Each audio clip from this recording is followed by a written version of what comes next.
Day 658 of the Ukrainian War Map, also known as the Russo-Ukrainian War. Juzzy here, and today is another update as I take a simplified and down-to-earth approach to some of the most important happenings on the ground in Ukraine. So starting off, we'll take a look at those Russian losses, as currently Russia sits on more than 342,000 military personnel losses there, with once again eclipsing the 1,000 mark for losses per day, in this case quite a large figure of 1,300.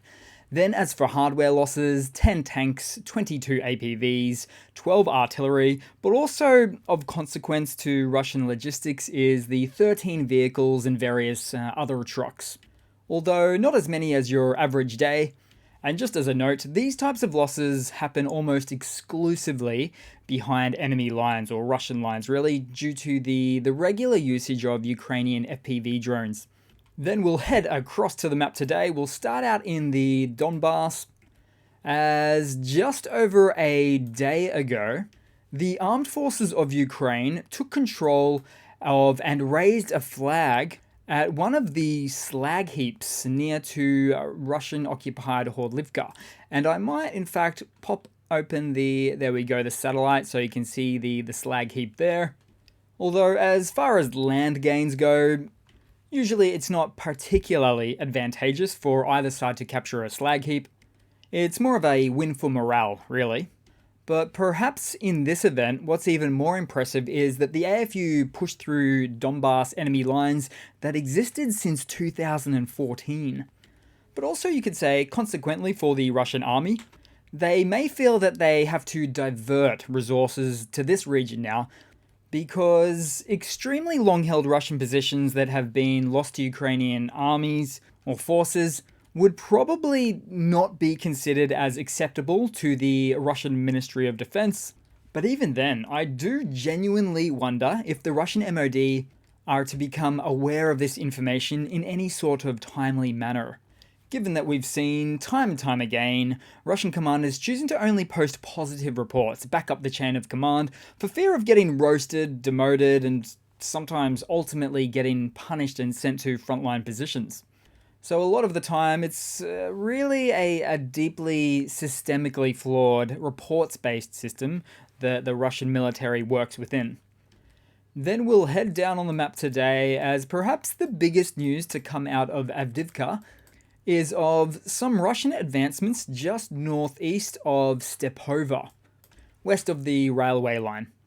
But also at this location, we saw examples of Russia trying to fill the gaps and cross this line, although those number of Russian assault vehicles attempting to gain that extra bit of land were met with a Ukrainian Bradley M2 infantry fighting vehicle, which was ripping into the Russian formation with its 25mm Bushmaster chain gun fire, causing the Russian attack to be repelled and destroying 2 Russian armored vehicles in the process. And so, as far as wider Avdiivka is concerned for Russia, with 13,000 eliminations and literally hundreds upon hundreds of Russian armored vehicle losses, it's just not a sustainable approach for capturing a town with. Although that wording might be a little bit too optimistically pro-Russian, because of course they haven't even taken the town yet, whilst sustaining those losses of that amount so far. And then moving down on the map, I just want to take a quick extra look at Marinka for a moment. So here we go, Marinka.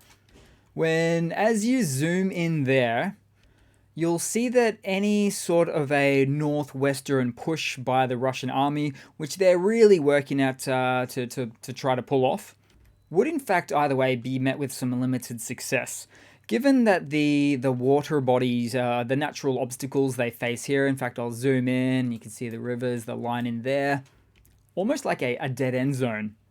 So they might actually be better placed or positioned to attempt a breakthrough just north of the town up to Krasnohorivka. In fact, the map does suggest that anyway.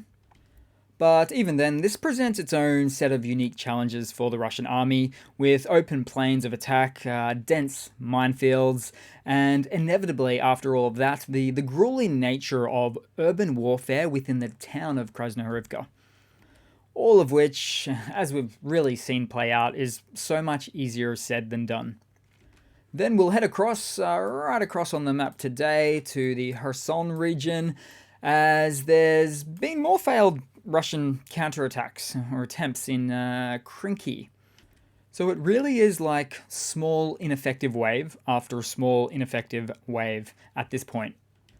So this still that you can see here is from footage from the aftermath of one of the most recently failed Russian counterattacks against Ukrainian bridgeheads established in the settlement of Krinky. And these Russian losses all made possible through Ukrainian FPV drones. But I mean, what other choice does Russia have here but to do this? I mean, their enemy managed to cross the largest frontline river in this war and maintain a presence on the south side in multiple locations. So there's got to be some very embarrassed Russian generals out there because of this. Then we'll head across to some news for today. Once again, starting out with the hardware updates, and there's certainly no shortage of that today. So, for instance, Norway announced it will provide Ukraine with a new $1.8 billion aid package, which includes more of the NASAMS air defense components, including a whopping additional 8 launchers, and complemented with 4 of its radar fire control systems to top that off. Then, in a similar move from a neighbour, the Danish government is preparing a new $1.1 billion military aid package to Ukraine, set to be officially announced shortly, which will contain tanks, ammunition, drones, and much more. And then in some more news, and since we're on the pretty tremendous Scandinavian bandwagon of support announcements, I'll also mention with good timing that Finland has recently announced it will be doubling artillery shell production to boost defenses and to assist with this type of upcoming aid to Ukraine as a result as well. So all in all, this sort of ongoing support from the small and refined and generally never hostile countries of Scandinavia, generally never at all, it really does speak to the worthy cause for the country in which they send their military aid to. I mean, if your country was central to a conflict and in the throes of war, but you had the supreme leaders of North Korea and Iran instead providing you some military aid, then at that point you'd have to start looking in the mirror and ask yourself some pretty difficult questions, surely. Then, moving on to some more Euro aid announcements, Germany has announced that it has delivered the second of its 2 pledged Patriot air defense systems to Ukraine, which is quite the compliment or addition when taken in the context of Germany having already sent 3 of its own German-produced Iris-T air defense systems, with 4 more of those on the way, not to mention all of the Gepards that those air defenses Germany has sent as well. Now, as for the latest Patriot air defense system delivered to Ukraine from Germany, it's not clear if it's been deployed yet, but even if it was, it's not publicly available information for operational security reasons. Although, having said that, Patriot air defense systems are well designed for shooting down Russia's Iskander-M ballistic missiles, of which Ukraine had reportedly intercepted all Iskander-Ms shot into Ukraine, into Kyiv, from just about 48 hours ago. So there's certainly at least one Patriot air defense complex set up in the Ukrainian capital. Then in some more hardware news, it's been reported that Argentina will transfer 2 more Mi-171E helicopters to Ukraine. So much for Argentina joining BRICS. They actually got the invite, but they really very much appeared to deny it.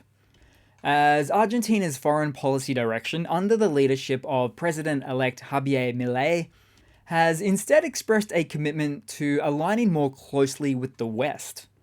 And so, just perhaps, he and other fence-sitting nations see this downwards spiraling Russian invasion clusterfuck for what it is, and thus choose to not bet on what they perceive is a horse that's not winning that race. It's possible they even think that that horse is quite injured, in the stables, and about to get put down. But I digress, as we'll take a look at some Russian hardware updates, shall we? Now, there's a news piece I'll do on Russia's existing use of Shahed drones tomorrow, likely. But as for now, the only other thing I could really scrape up to share as part of their hardware updates is this latest monstrosity that's been doing the rounds on the internet very recently. Now, specific date and location unknown, but I believe it to be a photo taken a few months ago, but only uploaded much more recently. But in short, here we have a Russian Scooby-Doo Buhanka van upgraded with front-facing ERA blocks, the explosive reactive armor blocks, and blocks of which that are designed to counter anti-tank guided missiles. So should I even dignify this one with a response? As I've spoken about the incorrect implementation of ERA blocks as found on various Russian trucks in the past, but suffice it to say for this one, this is just not going to work for so many reasons. And interestingly, I've since found out most of these Russian-created ERA block Frankenstein monstrosities are actually not getting these ERA blocks fresh from a new production line, but rather what they've been doing instead is actually swiping them from proper fit-for-purpose armored vehicles, which are somewhat far behind the front lines. See, Russians are not just stealing from Ukrainians, but Russians are stealing from Russians as well. Then moving across to a bit of a economic news update. So India and Russia have so far failed to resolve their currency disputes after Russia sold a lot of its discounted oil to India, with Russia originally knowing full well that at the time that India was only going to be paying in their own currency of the rupee. And so now Russia has this massive holding of rupees that they can't move or exchange or really do anything with. As a result, they'd really pretty please like India to start paying for oil in the Chinese yuan, because then they could use that yuan to buy goods from China to support their war in Ukraine. And so India's declined that request. And so Russia really doesn't want those significant holdings of the rupee, because it's not like just walking up to a currency exchange booth in a foreign country and switching your, say, euros for US dollars and vice versa, because of a supply and demand issue at these volumes. So maybe just like if you were a kid with a big box of toys, but you really wanted a different kind of toy that your friend has. Normally you could just trade some of your toys for theirs, but if you live in a place where most kids don't want your toys, and add to that there are rules that make it even more difficult to trade your toys with your friends, then this is basically the unassistive predicament that Russia finds itself in. And at this point, I should probably insert some kind of a bricks joke about their currency, that the more and more you look at it, is quite incapable of getting off the ground, out of the design phase, into reality. But if it did exist, it would have actually been quite helpful in this scenario. Then moving across to a couple of quick funnies to round it all off for today, guys. So starting off with the first one. So just in case you don't believe that Russia lives with this expansionist mindset, they also now insist on expanding their boundaries in the Arctic. Now this is pretty standard, non-funny stuff, but as soon as I came across this information, my mind instantly said, Russia and what army? Because take, for example, this case of when Russia was stripping its Arctic air defenses of the Arctic version of the Pantsir S-1, as they were forced to move it to Moscow to protect one of Putin's suspected residential bunkers because of losing too many of their other air defenses in Ukraine. So Russian actions like these don't exactly speak to upcoming, unimpeded, unfettered, and uncontested access to the Arctic space. Not by a long shot. Then in a final quick funny to round it all off for today, guys. So an article from the Kyiv Post showed that Russia's FSB security service has put out the absolutely most cringeworthy 2024 calendars with a Giga Chad buff Putin posing on the cover, sporting the Z shirt, of course. But what's perhaps even more ridiculous is how the FSB states that the proceeds of the calendar will go to raise funds for Russian veterans. And I could say with almost complete certainty at this point that the Kremlin's security service won't be giving a cent of those proceeds to veterans. Well, rubles, you know what I mean. But hey, it's a great statement for public relations. So that's it for today, guys. Thanks again for watching. Please feel free to like and comment. I really do appreciate that kind of support and everything else there with the links so much. And yeah, I do hope to see all of you guys there in the next one. Cheers.